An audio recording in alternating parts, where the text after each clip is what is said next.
Laurent Bazin vous informe sur Europe 1.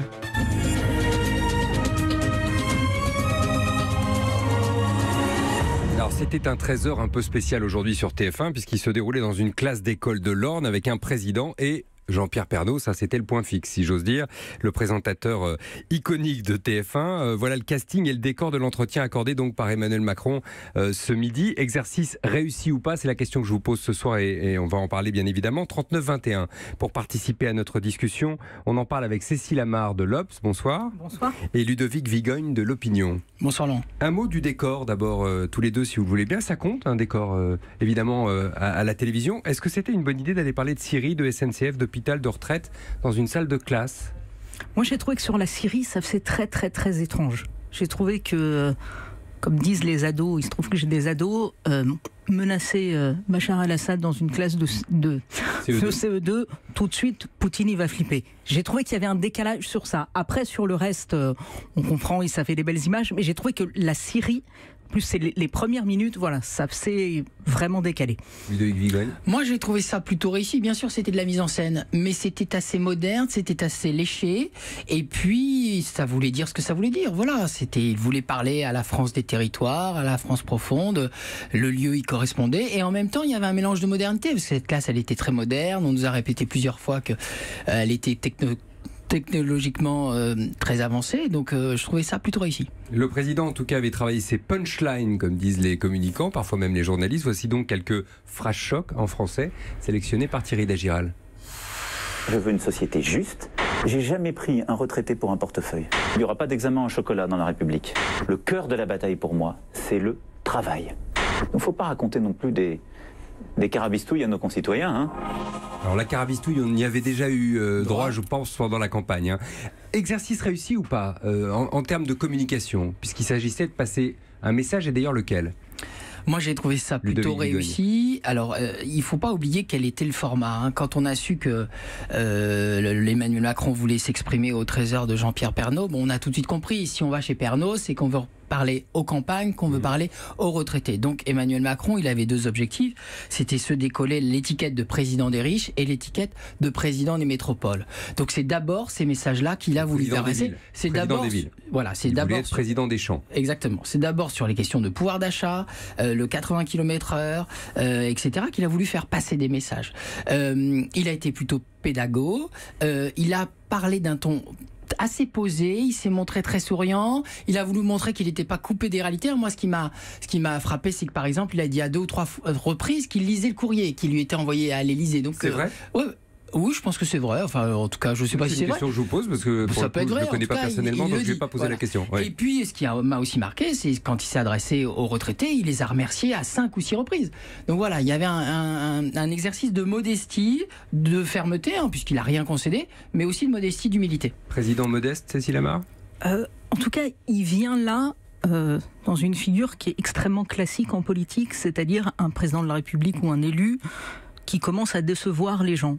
Et ce qui est frappant, c'est qu'en fait, il a fait exactement ce qu'ils font tout le temps. C'est-à-dire qu'ils viennent et ils disent « vous m'avez pas bien compris et je vais vous expliquer ». Moi, je pense qu'au contraire, les gens l'ont compris. Moi, je pense que les gens l'ont compris. Et ce qui m'a frappé, la séquence, Ludovic dit il a remercié les retraités, mais est-ce que vous pensez que les retraités qui sont en colère, parce que, on le voyait dans le reportage avant, ils ont perdu 25 €, 30 €, et c'est beaucoup quand on gagne 1200 ou 1300 €, 20 € par mois. C'est beaucoup. Et entendre le président de la République leur dire merci, honnêtement, c'est pas ça qu'ils ont envie d'entendre. Voilà. Donc, est-ce qu'il les a convaincus ? Je suis pas sûre, moi, qu'il ait convaincu les gens.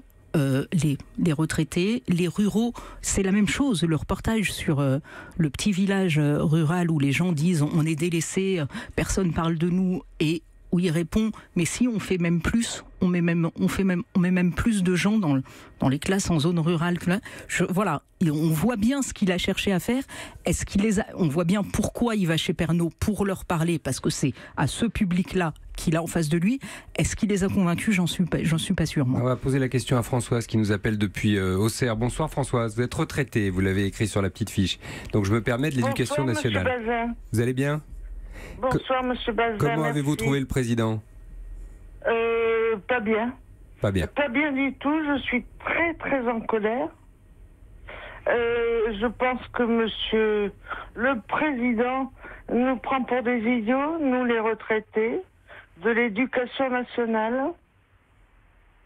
Vous m'entendez, monsieur Bazin ? Très bien, on fait mieux que ça, on vous écoute. Voilà. Donc, vous, concrètement, par exemple, Françoise, vous avez perdu sur votre pension, vous avez perdu combien par mois ? Alors, la CSG, j'ai perdu. Alors là, j'ai été époustouflée. J'ai perdu 100 € depuis le mois de janvier. Presque 100 € depuis le mois de janvier. En CSG. Ouais, donc ça fait beaucoup, alors, évidemment, sur votre... je peux vous demander le montant de votre retraite ? Vous n'êtes pas obligé, hein ? Oui, c'était presque 2000. Presque 2000, donc 100 € je suis 100 € de moins. seule, veuve, je n'ai personne pour m'aider. Voilà, il n'y a pas d'enfant. Bon. Je tenais à ce qu'on vous écoute parce que vous n'êtes pas la seule à nous avoir appelé sur ce thème au 39-21. Françoise Marie-Joseph nous a appelé aussi de Gironde pour dire que c'est la première fois qu'elle appelle une radio, qu'elle est extrêmement en colère. Elle estime, je la lis, parce qu'elle ne souhaitait pas passer à l'antenne, Macron nous prend pour des portefeuilles, donc elle a inversé en quelque sorte la phrase que le président a prononcée. Je ne prends pas des retraités pour des portefeuilles. Tout ce qu'il dit me choque. La retraite de mon mari a baissé, on n'en peut plus. Qu'est-ce que vous en pensez, Ludovic Vigogne ? On peut comprendre la réaction de ses auditrices.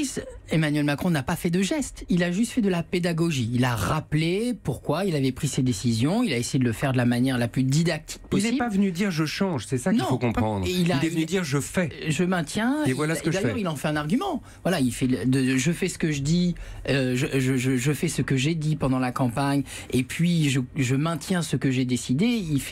Il pose des gestes de fermeté, d'autorité. Il a essayé d'expliquer pourquoi il avait pris ses décisions. C'est de manière simple, pédagogique. Alors, et on peut comprendre qu'effectivement, à partir du moment où il n'a pas fait de geste, ça n'avait pas changé la colère des retraités qui ont vu leur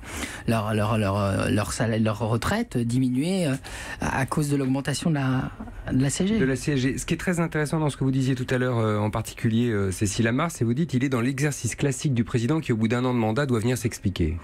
Oui, on voit bien. Mais qui ne vient pas annoncer qu'il change de cap. Il ne vient pas annoncer qu'il change de cap. Ce qui est logique, il n'a pas été élu pour ça, il le répète. C'est pas une critique. Ce que je veux dire, c'est que c'est un exercice classique. Mais forcément, les gens qui sont pas contents de sa politique, en fait, leur problème, c'est pas qu'ils viennent leur dire « mais si, j'ai raison de le faire ».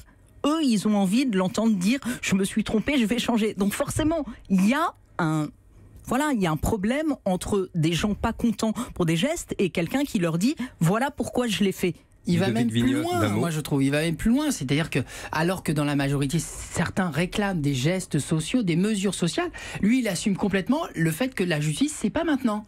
Maintenant, c'est les résultats économiques. Maintenant, c'est être fort sur le plan économique. Donc, c'est des mesures, effectivement, qui peuvent nécessiter des efforts, demander des efforts aux Français, mais que la justice, il assume, ce sera pas maintenant. Effort, c'est un mot qu'il a prononcé à de nombreuses reprises, d'ailleurs, pendant cette heure passée sur TF1. Vous êtes très nombreux à nous appeler au 39-21. On va vous faire de la place, bien évidemment, juste après la pause. A tout de suite.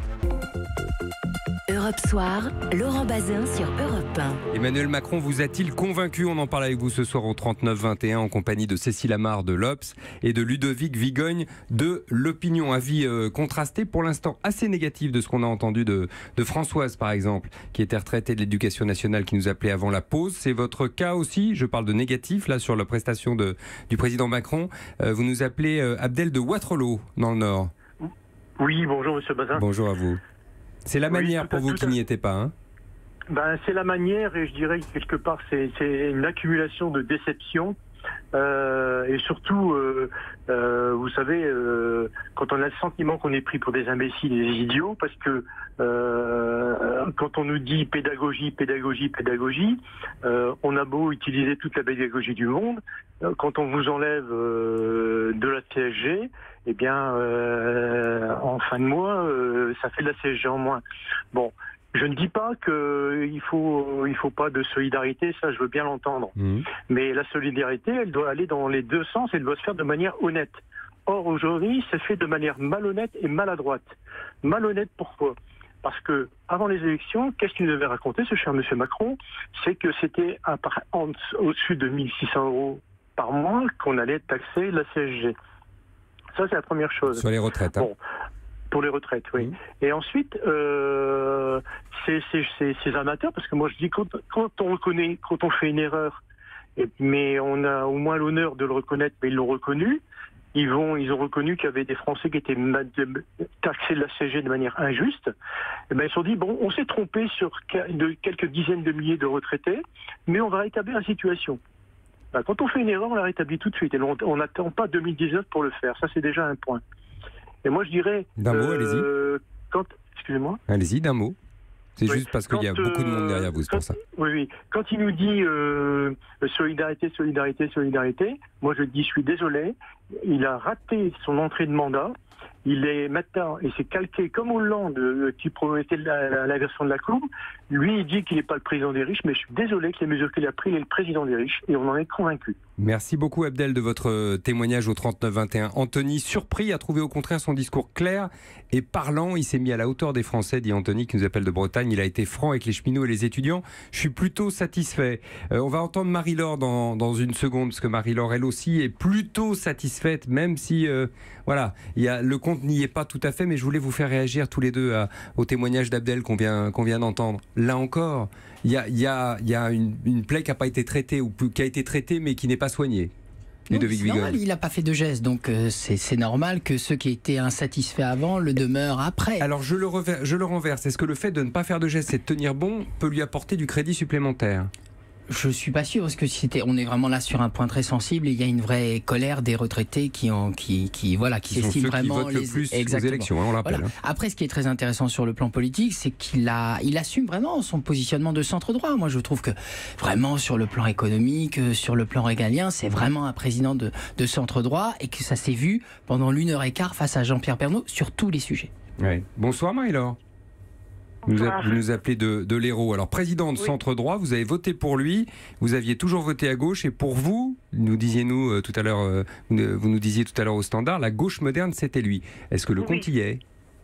Oui, alors j'espère qu'effectivement, sur les 5 ans, il aura l'occasion de rectifier des choses qu'il a peut-être fait de façon maladroite, parce que bon, il faut quand même réaliser que tout ça, pour eux, c'est des chiffres en macroéconomie, et que nous, après, sous notre porte-monnaie, ça peut effectivement avoir des effets un peu pervers, mais bon, alors après, est-ce qu'il a prévu, je pense, de rectifier le tir au niveau de la CSG pour les personnes retraitées ou en activité les plus faibles?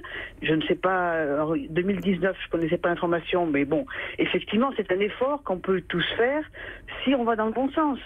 Si effectivement, à la fin de son mandat, rien n'a changé, que l'économie ne repart pas et que ça n'a pas servi tous les efforts consentis à repartir dans le bon sens, je pourrais comprendre que tout le monde soit déçu, mais je trouve ça un peu tôt de tout envoyer sur les routes en disant non, c'est décevant, je voterai plus pour lui, des choses comme ça.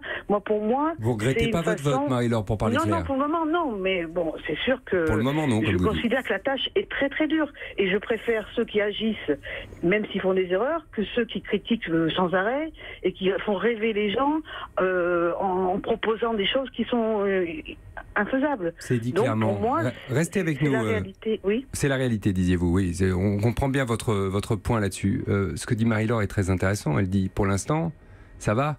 Il y a des gens qui... Il a été élu par une partie... importante du peuple de gauche, et il y a effectivement dedans des gens qui continuent à dire mais attendons, on verra, il bénéficie de ça. Après, ce qui est intéressant dans ce qu'il fait, dans ce qu'il dit, et Ludovic le disait tout à l'heure, c'est-à-dire il dit il faut faire des efforts maintenant et après ça ira mieux. Il faut toujours faire attention sur les gens qui font un quinquennat en espèce de 2 phases. François Hollande n'a pas fait l'inverse. Hein, non mais il l'a dit exactement la même chose, sauf que la deuxième phase, elle n'est jamais arrivée. Donc il a, au contraire, François Hollande avait théorisé, on fera une première phase d'effort. Je ne vais pas faire comme la gauche a toujours fait, je distribue et après je fais une pause ou une rigueur. On fera une première phase d'effort et après on redistribuera. Sauf que la deuxième phase, elle n'est jamais arrivée. Et donc dans la déception qu'il a créée, il y a ça. Donc c'est toujours une figure rhétorique très compliquée de dire faites des efforts maintenant, ça ira mieux et après vous verrez. Parce qu'en fait, les gens...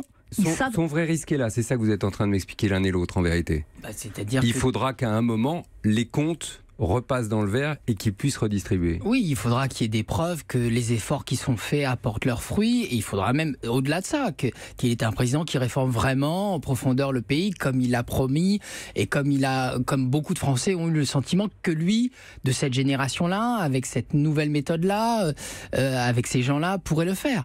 Tout est à démontrer. Après, il est tellement dépendant des facteurs extérieurs. Je veux dire, aujourd'hui, la situation économique est plutôt au beau fixe pour la France. Oui.